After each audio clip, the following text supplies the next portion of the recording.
Bupati Sidrap Syarifuddin Al-Rif menghadiri acara syukuran dalam rangka memperingati Hari Veteran Nasional tingkat DPC LFRI Kabupaten Sidrap pada Kamis 13 Agustus 2026. Syarifuddin tiba di Gedung Juang 45 Kelurahan Majeling Watang, Kecamatan Maritanggae sekitar pukul 9.18 waktu Indonesia Tengah. Kehadirannya mundur dari jadwal yang sebelumnya ditetapkan pukul 8.00 waktu Indonesia Tengah. Dari 140 veteran yang tercatat, hadir sekitar 10 veteran bersama sejumlah istri, anak, dan cucu memenuhi ruang yang merupakan bekas rumah tahanan Belanda tersebut. Bangunan yang masih berdiri kokoh dengan cat berwarna hijau itu kini difungsikan sebagai markas kegiatan para veteran pejuang kemerdekaan LFRI Cabang Sidrap.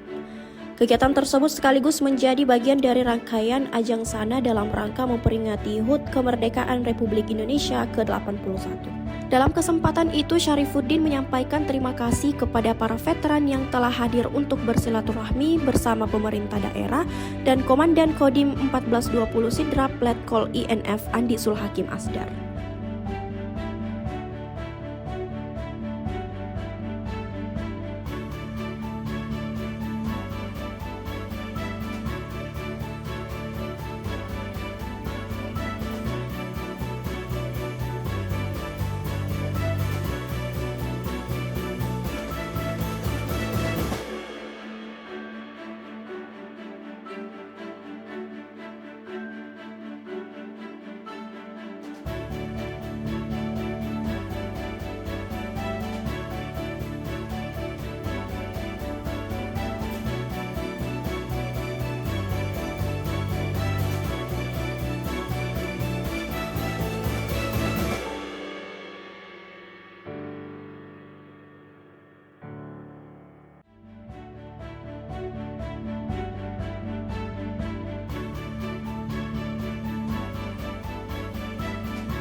Download Tribun X sekarang, menghadirkan lokal menjadi Indonesia.